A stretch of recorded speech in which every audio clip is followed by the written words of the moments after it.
Shalom kepada yang terhormat Bapak Ibu dosen. Perkenalkan, nama saya Erni Brutarigan. Saya adalah guru pendidikan agama Kristen di SD Negeri 043940 Desa Perbesi, Kecamatan Tiga Binanga, Kabupaten Karo, Sumatera Utara. Dan sekaligus saya juga adalah mahasiswa LPTK Institut Agama Kristen Negeri Tarutung Beks 3. Dan nomor NIP saya 250106020.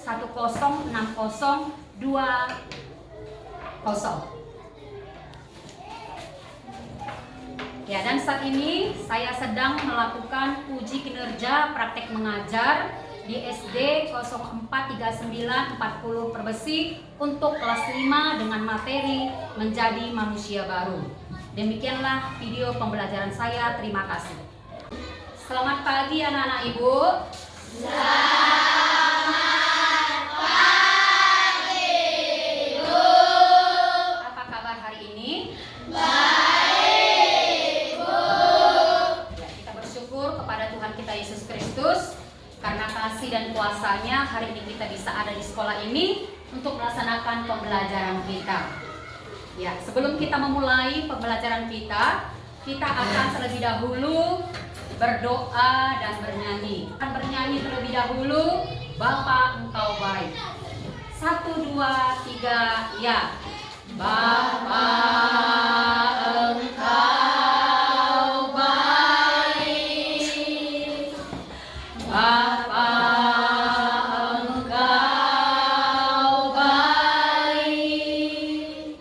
Kau selalu baik kepadaku. Bapa, ku cinta Kau, memujimu. Aku menyembahmu, ku nyanyi haleluya.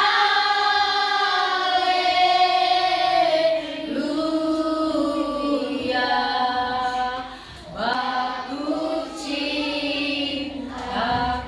Silakan kepada Bapak Gereja. Mari kita berdoa. Tuhan Yesus, terima kasih berkat dan kasih-Mu kami masih bisa sampai di sekolah ini dengan keadaan baik saja. Begitu juga Yesus, sementara kita yang belajar, kiranya Engkau yang memberkati proses belajar dan mengajar di dalam kelas ini. Dan Yesus, begitu juga bagi guru kami, ketika guru kami mengajar kami, berikan yang berkata kesehatan serta kesabaran untuk mengajar kami menjadi bisa. Hanya inilah doa Yesus, haleluya, amin. Bisa silakan duduk. Ya, untuk absensi kita pada hari ini, Ibu perhatikan dan Ibu lihat, sepertinya kita semua hadir. Benarkah kita semua hadir? Hadir semua, bagus. Ya, saat ini harapan Ibu kita akan melaksanakan pembelajaran kita dengan penuh semangat. Apakah semuanya anak-anak Ibu semangat? Ya, coba katakan ke samping kanan dan kirinya, mari kita semangat hari ini untuk belajar.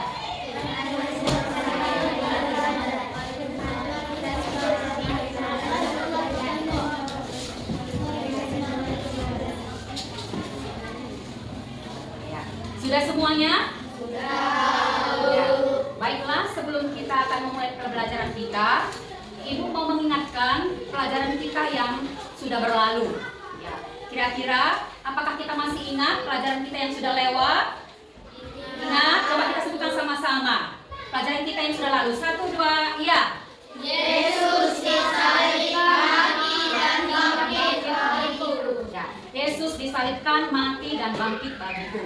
Jadi pelajaran kita yang lalu, Ibu sudah menjelaskan bahwa karena kasih Allah begitu besar kepada kita manusia, maka Ia mengutus Yesus Kristus untuk menebus semua dosa-dosa kita, agar kita manusia, kita anak-anaknya ini diselamatkan dan dosa-dosa kita diampuni. Jadi kalau firman Tuhan sudah berkata dosa-dosa kita sudah diampuni oleh Tuhan Yesus Kristus, maka Tuhan mau kita anak-anaknya hidup sesuai dengan kehendak Tuhan, tidak lagi melakukan dosa di dalam kehidupan kita. Ya, jadi kita akan lanjutkan dengan tema kita pelajaran 6 pada hari ini, yaitu menjadi manusia baru. Apa? Menjadi manusia baru. Ya, menjadi manusia baru. Ya, jadi hari ini kita akan melanjutkan tema kita yang baru, yaitu pelajaran 6, menjadi manusia baru. Coba kita baca sama-sama tema kita. Menjadi manusia baru. Ya, menjadi manusia baru. Teks Alkitabnya diambil dari kitab Efesus pasal 5 ayat 22 sampai 24, 2 Korintus 5 ayat 17 dan Galatia 5 ayat 19 sampai 23. Ya, tujuan pembelajaran kita hari ini adalah yang pertama, menuliskan pengertian manusia baru. Lalu yang kedua, mendaftarkan perbedaan manusia baru dengan manusia lama. Dan yang ketiga, membuat karya Aku Mau Berubah. Ya, dari tema kita menjadi manusia baru, kira-kira menurut kalian apa itu menjadi manusia baru? Siapa yang bisa menjelaskan? Ya, Lois, anak kami Lois. Manusia baru berarti manusia yang hidupnya diubah oleh karena Yesus ada di dalam hidupnya. Ya, jadi manusia baru itu adalah hidup yang sudah diubahkan karena Yesus sudah ada di dalam hidupnya. Jadi manusia baru itu bukan berarti kita dilahirkan lagi dari perut ibu kita. Tetapi manusia baru artinya adalah kita dilahirkan secara rohani. Ketika kita mengenal Yesus di dalam hidup kita, menerima Yesus dalam hidup kita, maka manusia lama kita yang penuh dengan dosa itu sudah kita tinggalkan. Jadi kita akan masuk ke dalam hidup yang baru, hidup yang sudah diubahkan untuk melakukan sesuai dengan kehendak Tuhan.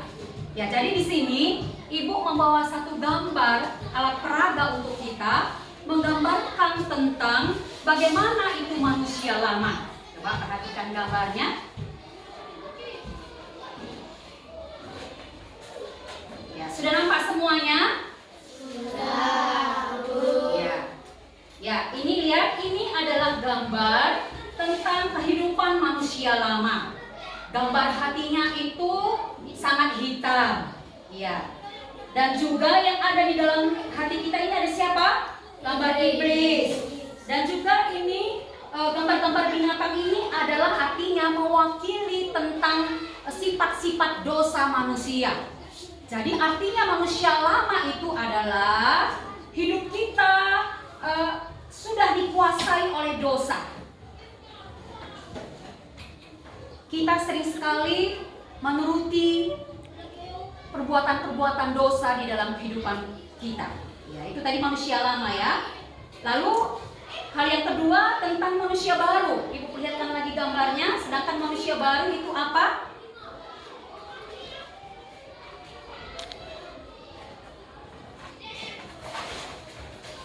Ya, lihat gambarnya manusia baru. Ya, manusia baru, apakah gambar hati kita masih hitam? Tidak. Gambarnya hati kita sudah terang. Apa yang ada di dalam hati kita saat ini? Sudah ada firman Tuhan. Ya, artinya bahwa ketika kita sudah menerima Tuhan di dalam hidup kita, firman Tuhan itu tinggal di dalam hati kita, maka dosa tidak lagi menguasai hidup kita. Ya, hati kita sudah disucikan oleh darah Yesus Kristus.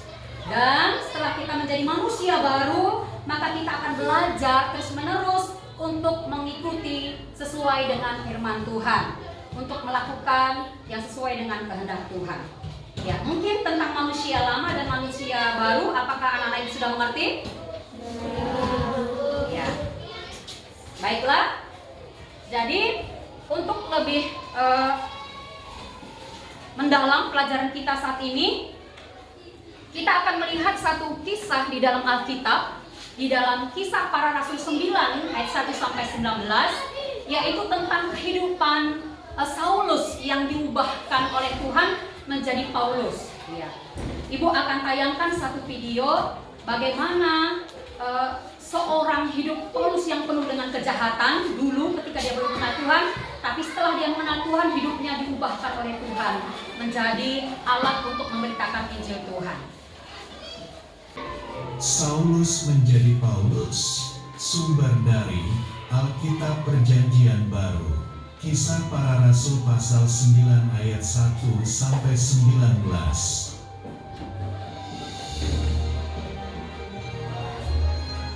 Waktu itu Tuhan Yesus naik sudah ke surga dan para murid kembali ke kota Yerusalem.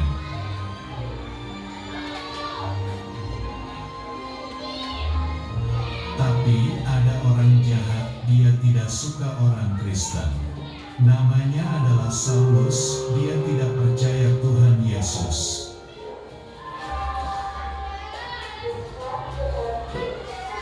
Saulus ingin mencari dan menangkap semua orang Kristen laki-laki dan perempuan.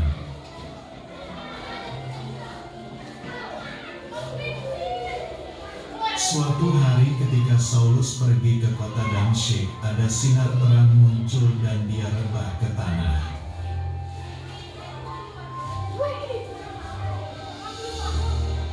Ada suara bertanya, "Saulus, Saulus, mengapakah engkau menganiaya aku?"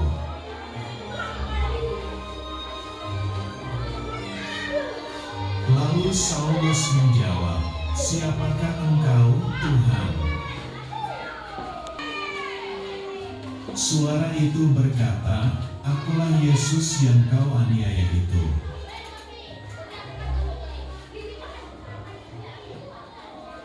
Tiba-tiba mata Saulus menjadi buta. Teman-temannya menuntunnya berjalan.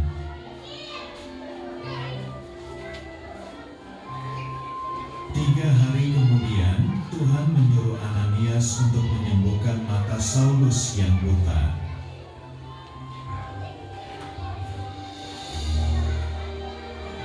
Ananias menumpangkan tangannya ke Saulus dan berdoa agar dapat melihat lagi.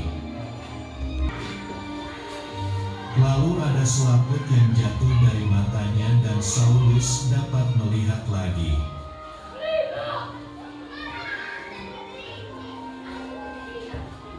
Kemudian Ananias membaptis Saulus dan makan agar kekuatannya pulih.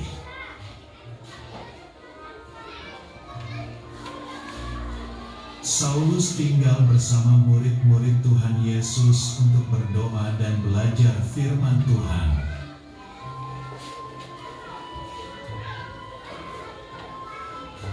Akhirnya, Saulus menjadi percaya Tuhan Yesus dan namanya diganti menjadi Paulus.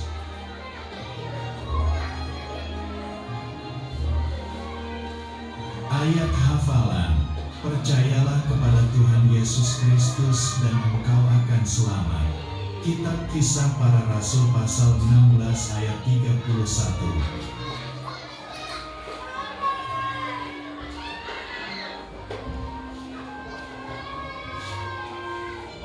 Ya, kita sudah menyaksikan video tentang perubahan hidup yang dialami oleh Saulus menjadi Paulus.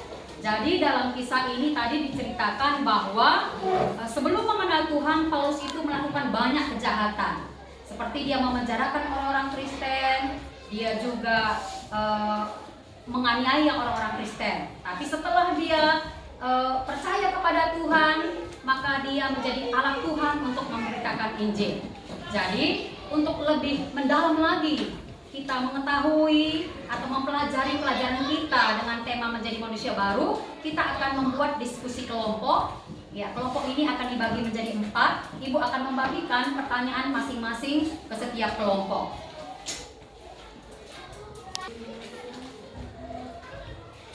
Ya, jadi di dalam diskusi ini, Ibu harapkan setiap anggota kelompok itu semua bekerja sama. Mencari jawaban yang paling baik, yang paling tepat, sehingga setiap kelompok nanti akan menemukan jawaban-jawaban yang bagus, lebih jelas, sehingga setiap pertanyaan-pertanyaan ini boleh dijawab dengan baik. Silakan, boleh bekerja sama.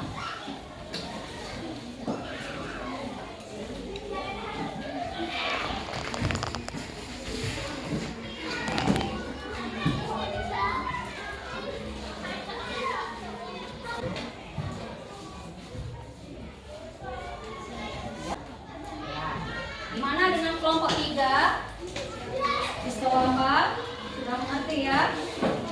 Iya. Ya, sudah selesai? Iya. Ya, baiklah.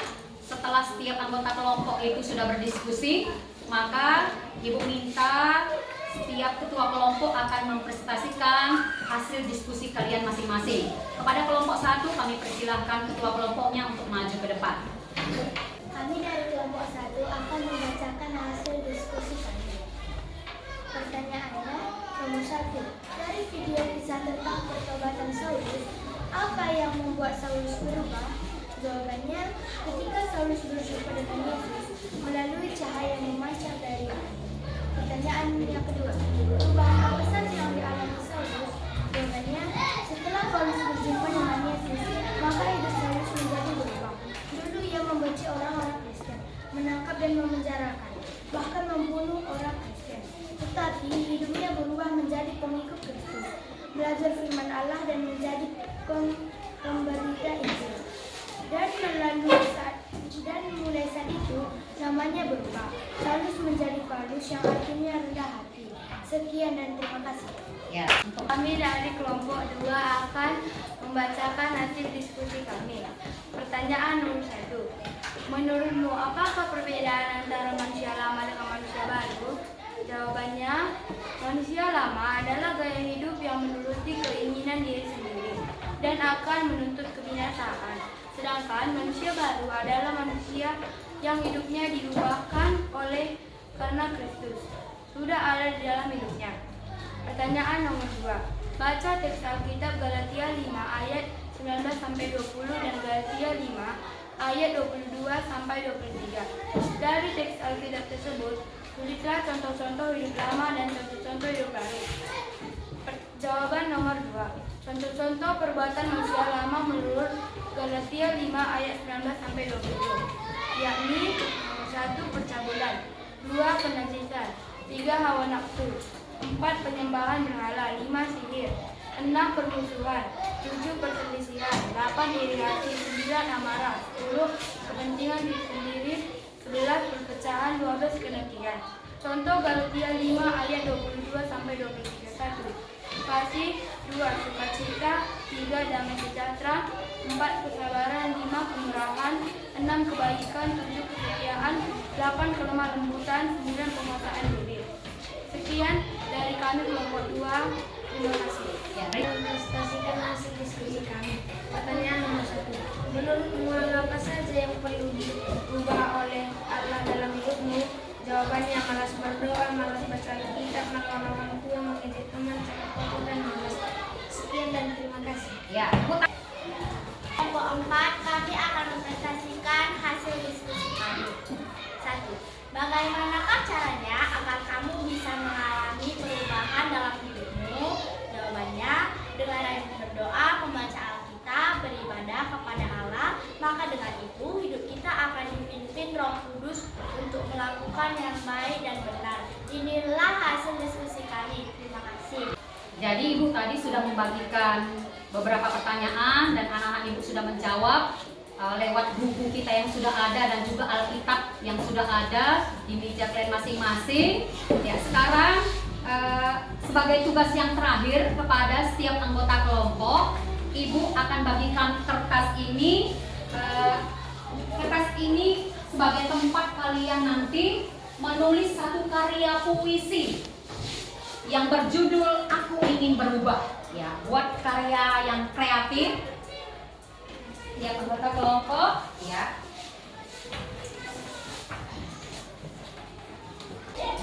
Ya, bagi anak-anak Ibu, setiap kelompok kalau sudah selesai buat karyanya, silakan antarkan ke depan. Boleh duduk sini ya. Ya, kelompok 2, silakan boleh diantar. Kelompok 3 dan kelompok 4 kami persilakan.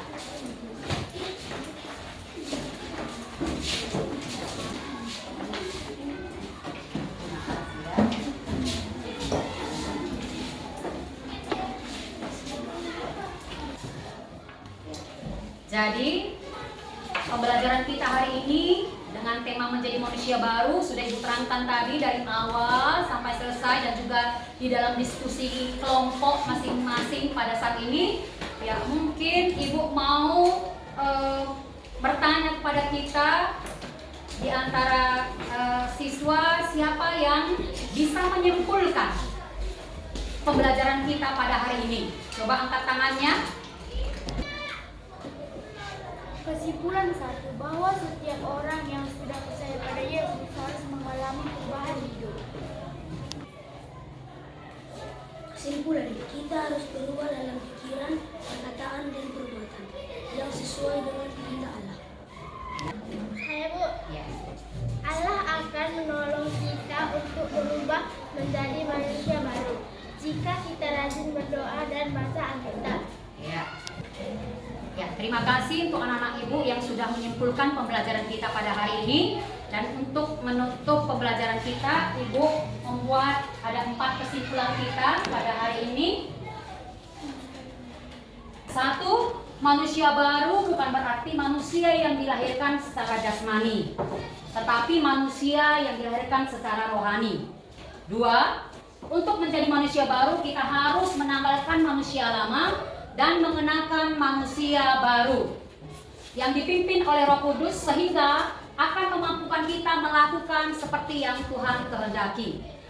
Dan yang ketiga, cara hidup manusia baru mencakup perubahan pada pikiran, keyakinan, perubahan pada kata-kata, sikap, dan perbuatan kita yang semakin sesuai dengan kehendak Allah.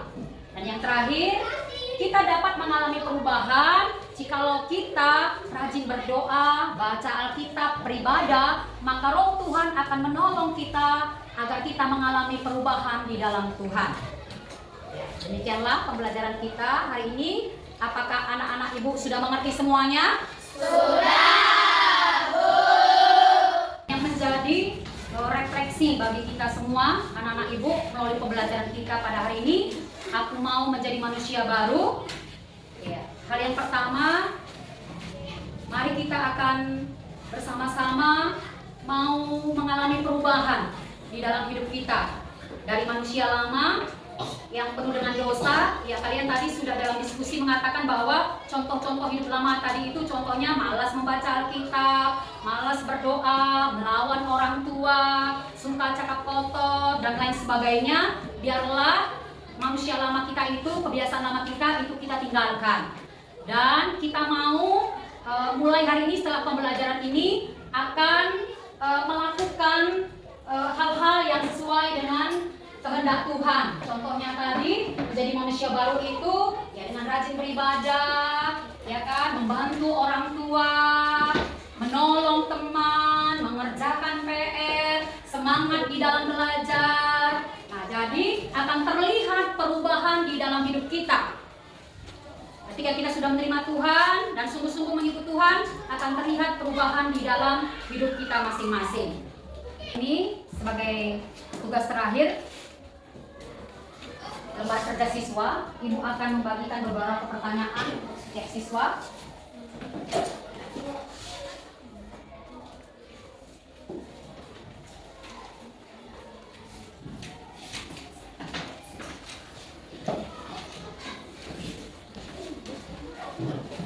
Ya, baiklah anak-anak Ibu, kalau sudah selesai silakan dikumpulkan LKPD-nya, nanti Ibu akan menilai tugas kalian masing-masing.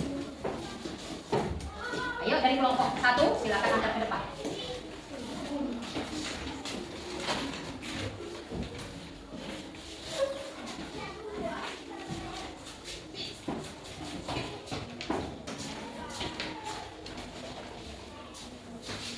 Dan kita akan tutup pembelajaran kita pada hari ini. Kami minta kepada anak kami, Evelyn, untuk menutup kita di dalam doa penutup.